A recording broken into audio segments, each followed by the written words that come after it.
Lay down. Go sit down. What? What do you want? What? You want to be on camera? What? Go. What?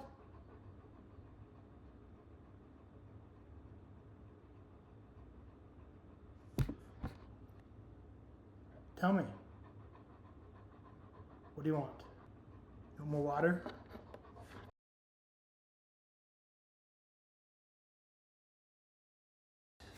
I guess Bo got his wish. He got water. And he went on 2 walks. I went for 30 minutes. He went for 30 minutes. He still wants something else.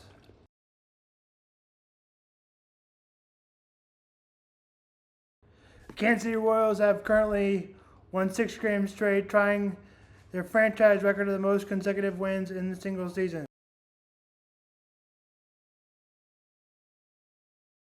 This streak also includes a 4-game sweep of the White Sox, and the Royals have a 9-1 record in the last 10, the highest winning streak in Major League Baseball, and are the hottest team in baseball, obviously. Meanwhile, the Red Sox are having problems with their first baseman, Rafael Devers.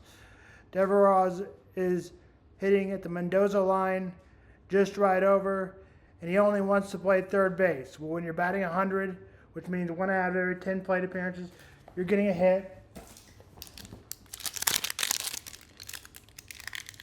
For example, a player like Joe Tooney from the Chiefs would move positions, and now a member of the Bears. Well, hopefully for the Red Sox season, he'll move positions. I don't really care, but here's that link and more about ESPN, but that's my position on it. He probably needs to move positions and maybe start hitting.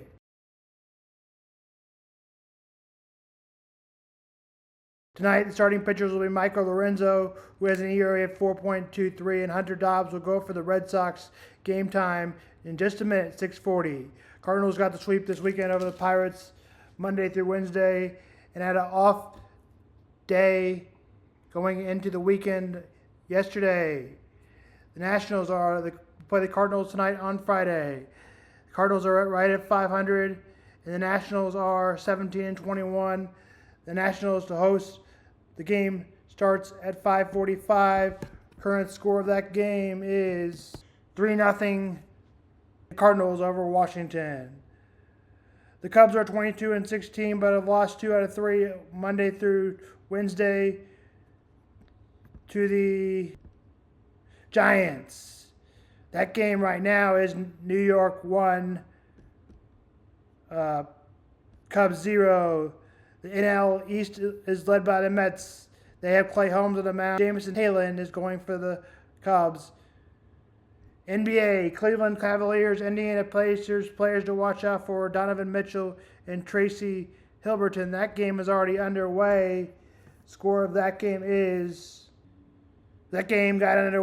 underway at 6:30. Still hasn't started, although it will start soon. The 9 o'clock game is the Thunder and Nuggets. Series is 2-0. Indiana, a must-win for Cleveland. 9 o'clock is ESPN. Thunder, Nuggets. Sages, Gorgeous Alexander is a player to watch out for. And for 9 o'clock game, Thunder, Nuggets, Nikola Jokic. Sages averages 33. That's good for first in the league, and Nikola Jokic averages are close to 30, a third in the league. Last night, the Timberwolves handled the veteran Warriors easily. Series is tied at 1.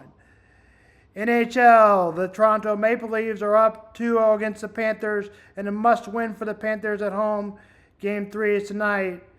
Players to watch out for, Mitch Marner and Sam Reinhart.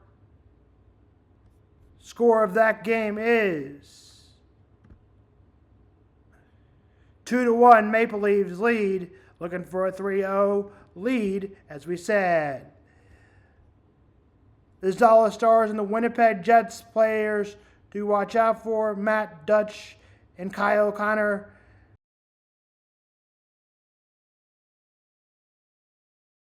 face-off is at 8:30. Last night in the NHL, the Capitals evened the series at 1-1, winning 3-1. The Edmonton Oilers took a 2-0 lead over the Las Vegas Knights 5-4 in overtime. Mental health, we continue our series on songs. A reason to be fight is, unfortunately, this world has too many fights. Because people believe, I think, because they're in fight or flight. Whether they believe too much or too little is not to matter here. The fight or flight response is an automatic psychological reaction to an event, is perceived as an active of the sympathetic nervous system and triggers an acute stressful response that repairs the body, fight or flee. Here is a song to that link. We'll play the YouTube video in a minute. This is Disturbed by video called Reason. And now we get to the video at the end. Here was the two links to the fight or flight. Link is here. In my opinion, was above and why it happens too much. That's Sam Vaughan Sports and Sam Vaughan's Mental Health.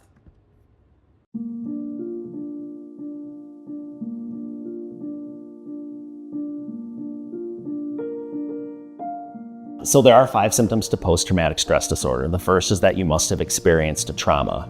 Now, there are different ways in which we can conceptualize trauma, and usually it means that you've encountered something that you perceive to be life-threatening or potentially something like a sexual violation that occurred either to you or in your presence, or that you became aware of it happening to a loved one.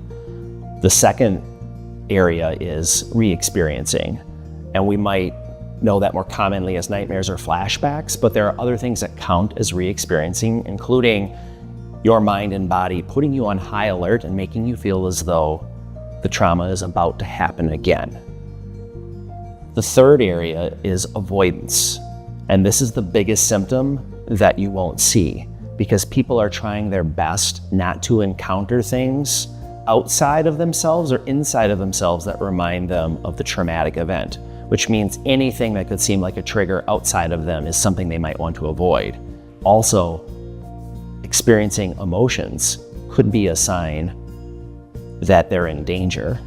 So while they might be trying to kind of flip off a switch in their brain that controls anxiety, they're often shutting down access to all types of emotions, which is why some people might look really distressed and anxious and other people can feel quite numbed out and detached. The fourth area is a change in how you think and in your emotional world as well.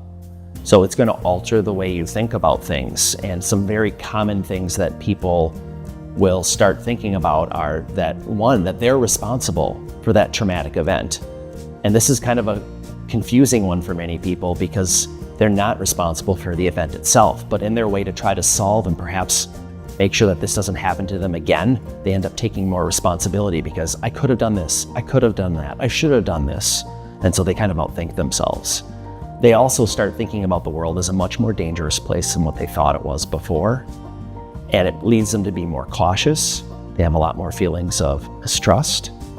And that leads them to question whether or not they can trust themselves or other people. So it's going to greatly impact their interpersonal relationships. It's also going to change the way they experience their emotions. So for most of them, emotions will be something that could be, if I feel more activated emotionally, that could mean that a threat is present, and therefore I'm either going to display that I feel really activated, or I'm going to try to numb myself out to those emotional experiences.